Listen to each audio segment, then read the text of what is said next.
Okay, perfect. So I think it sounds like Scott might join us a little bit later.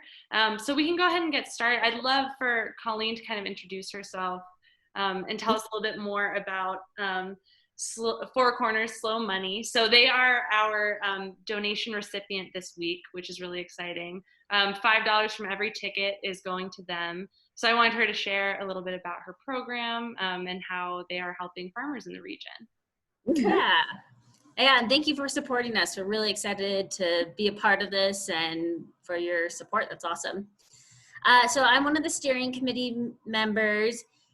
And essentially, to give you a little background on what slow money is, it's kind of an evolution of the slow food movement, which is about taking care of the soil, taking care of the land, and growing in a sustainable way.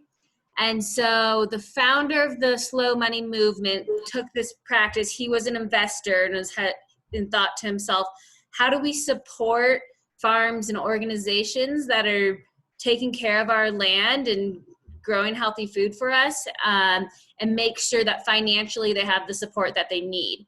So he started the Slow Money program, and essentially what it is it's a peer-to-peer lending program that's super localized, so that way everyone in the community can invest in their own farmers and agriculture. And so the way that it works is we have a loan fund that's all donations from the community. To become a member of the group, it's $250, and that's a tax-deductible donation, and that goes into a loan fund. And then once a year, we have a big pitch fest, so we put it out there to all the farmers and growers in the region and food entrepreneurs, and the goal is to have them align with our values of taking care of the land and taking care of the soil and having sustainable practices. And what they do is they apply for some funds. So far, we've done mainly microloans from $3,000 up to $10,000. And so once a year, all the members meet together. The farmers pitch what their needs are and how much money they would like. And then the group gets to vote on who receives the funds. So last year we raised $43,000, and we were able to support 7 different farmers and growers in the region. So it was a huge success. Yeah, that was our very first loan fund meeting, and it's just so inspiring to be able to meet your local farmer. We get to hear their story, what their values are, why they're there, what they're going to do with it. And starting in the meeting, I think we had $5,000 less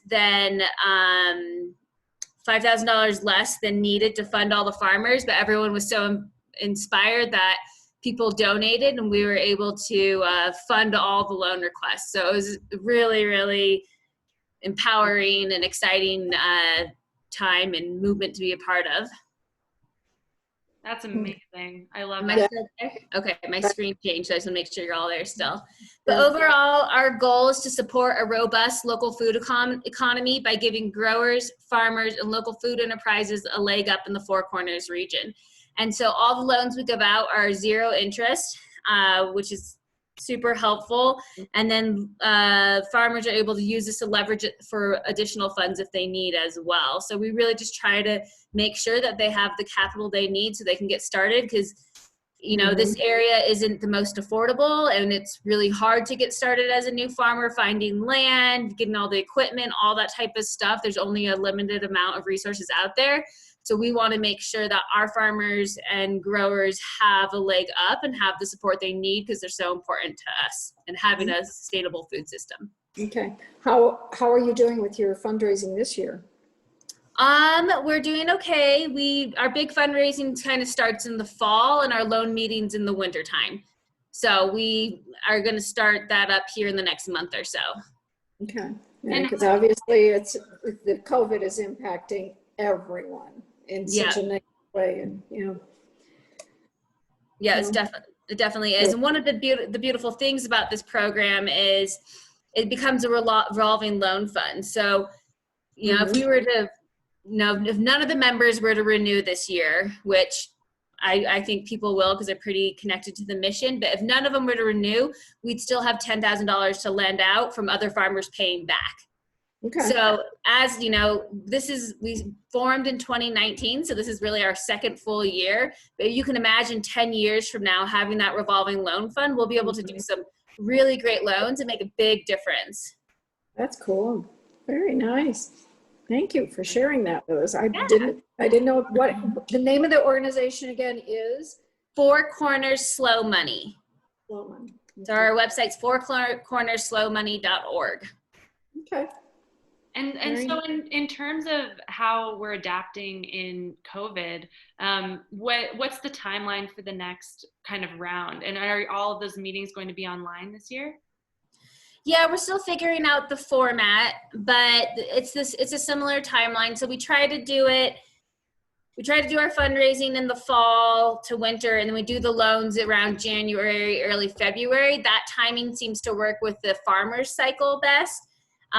We learned that the first year we tried to do a practice loan like mid-fall, and all the farmers were like, we are too busy to think about it. You have to give us a second to wrap up for the year and come up with our plan for next year. So that's where we figured out the ideal time was January, February. But we'll figure out the format. I think, it's going to probably have to be virtual, and we'll probably have the farmers, maybe we'll do videos ahead of time so people can watch them, and then do a Q&A with everybody on Zoom or something like that. But, like everyone else, we'll have to adapt to new format. Yeah. Of course, yes. As we see with this dinner, we've all been adapting. Yeah, but it's working well, and I have to say you've done a fabulous job. And it's tasted quite well. Good. I'm glad to hear that. And so, Colleen, I'd love to hear a little bit more from you, just kind of as, interacting with all of these farms, about kind of why local agriculture is so important to the community in Durango, and kind of the region as a whole. If you can expand on that. Yeah, I would argue that it's important to every community, not just Durango. I think supporting your local agriculture is extremely important. But, Durango's pretty unique too, because we're so isolated out here. And I feel like we have the resources, the history, and the land and water to grow and have a more sustainable system that can be self-supporting. I know, like, one of the things that have come up in our meetings in the past, one of the farmers who's in Animas Valley, Adobe Farmhouse, she's talking about the property next to her that's one of the last big farming areas in the valley that hasn't turned into development.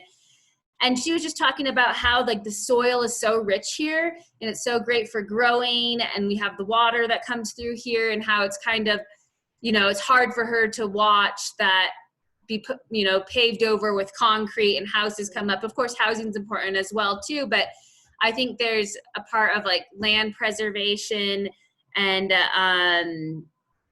other responsibility we have to the agricultural history of the area to keep it going here. But in general, I'd say having a local sustainable food system it helps in the environment, it helps the land, it helps us have healthier food that has a smaller carbon footprint, and it creates a more sustainable economy as well. Right. And making sure that growth is balanced with, building the infrastructure around food that can sustain everybody, so we're not having to import all of our food. It can become so unbalanced sometimes. It's important to remember that we can grow a lot of things for ourselves here. When you think just a few years ago with the avalanches and the fires and all the roads and accesses that got closed down to Durango, we are uniquely vulnerable compared to other communities because we're so remote. And so I think it's very important to have that. Absolutely. So what do you see as kind of moving forward? Like you talked about, in 10 years, this revolving loan fund, what would be kind of your ideal vision for the next 10 years? Like, where would you love to see local agriculture? That's a big question. I'm not sure I have a vision for all of local agriculture in the area, but I would love to see our local farmers, growers, and food entrepreneurs feeling very supported by the community. And that can be from capital, like Four Corners Slow Money provides, from having outlets and markets like you're referring to, making sure that we have healthy restaurants that support the local agriculture as well, and then just from everyday consumers. I would love to see that become a community value where we always go first to our local food entrepreneurs. And I think by doing that, we create more opportunities and invite more food growers and entrepreneurs in by making it more accessible and having the demand there to support their businesses. Yeah. Do you see that also helping though bring some of the costs down for the local produce? Because I know that it's hard for some people to be able to afford it. I mean, going to the farmer's market, I can walk away having spent quite a bit of money. Now, I may have the ability to do that, but not everybody does. Yeah. Yeah, I think, there's a lot that goes into the cost of it too. And, part of, I'm not sure about the economics of that, of when that would tilt and make it more affordable for the consumer. My personal views are that of course, this comes from a place where I can afford it as well. But my personal views is that food shouldn't be dirt cheap. We should be paying for sustainable practices, and we should be supporting the people who do that. As part of the loan application process, we get to look at the financials of a lot of these farmers, and they're not paying themselves very much. So I would like to see them, so I'm not sure where that price changes. Or is it a value change that we, in my head is a value change. We need less material things and we should spend more money on quality food and make sure that we're supporting the people in our community and the land and stuff like that. But that's obviously not everyone gets to make that choice. So I think that's a hard question. I'm not sure what it would take to drive down the costs. Mm-hmm. Yeah, that's a big infrastructure question around how, how the cost of living can be adjusted for everyone as a whole. Right. Because Durango is expensive, period. Absolutely. And I agree with you. I think the cost of food is so hidden to us when you're just in the supermarket and you're able to buy, eggs for a couple dollars when, locally you're seeing them for 10. And that can seem like such an astronomical difference. But when you actually think about the work that goes into them, that $10 is a more accurate representation. So thinking through as a whole, how can we adjust all of those aspects of cost of living? That's perhaps a bigger question. But I think it's important to think about that local, if you're supporting local farmers, that money is coming back into the community, because then they're able to, buy things within the community, and it creates a more circular, healthy economy. And I would say also, how do we, another approach to looking at that is, how do we make sure that the more vulnerable and lower income portion of our community has access to these healthy foods as well? Mm-hmm. And, so maybe it's not about reducing the price overall. So we make sure the farmers are still compensated for their hard work and have the money that they need, but also where is their give to make sure that the schools are providing healthy food to everyone, and the food banks have healthy food, and that type of overall vision. And maybe it's through the, because every farmer I think has food waste. So maybe it's through looking at food waste, that they're the ugly fruits and vegetables, and making sure that those get put where they can be used. Accessibility, I think, to it is important as well. Absolutely. Yep. Another one of our partners on Eat Local Month has been the Good Food Collective, and they do a lot of incredible work around gleaning and making sure that we're using as much food in the community as possible without it going to waste. So there's a lot of incredible work being done in Durango around that, despite all of the challenges that we're all kind of encountering, especially in the time of COVID. So there are bright points, and I think we're making progress, but it's, a lot of questions that we're all kind of trying to tackle.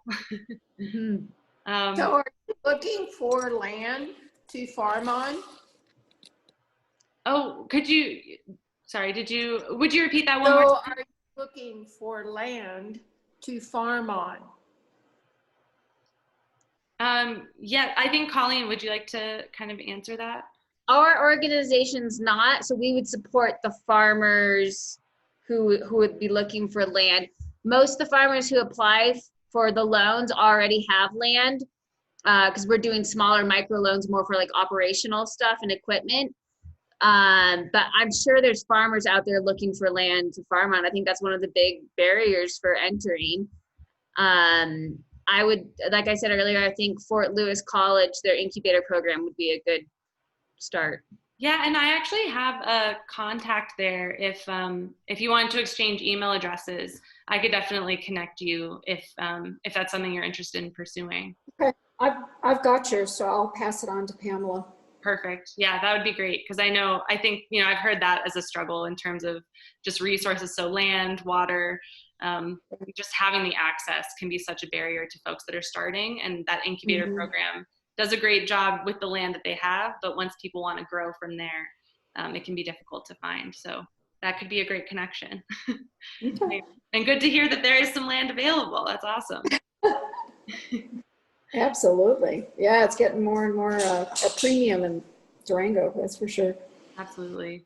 So I think, we had planned on about 20 minutes. Colleen, is there anything else that participants can kind of take away in terms of ways that they can plug in?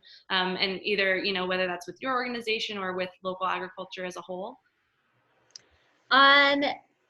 There's a lot of great organizations out there, like you mentioned, like Good Food Collective. I think as an individual, trying to support your local farmers as much as possible. And then for our organization, check us out and get more information on our website, fourcornerslowmoney.org. We'd love for you to become members. Or if you just want to sign up and get information, we're happy to put you on our email list as well. Awesome. And so then with that email list, will you be sending out the dates of those meetings and kind of when that next cycle? Yep. Perfect. All right. Sounds great. Well, thank you.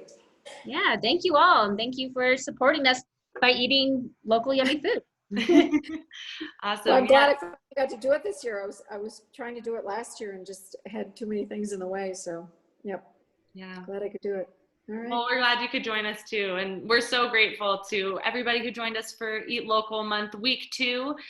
We have 2 more weeks to go. And I think Susan, you'll be joining us for those. So looking forward to it. Absolutely. All right. But yeah, this has been great. Thank you. All right. Have a good rest of your evening. You too. Have a good one. All right. And thank you so much, Colleen, for being here. We appreciate it. Yep. Thank you so much for hosting. All right. We'll talk to you soon. Bye. Bye.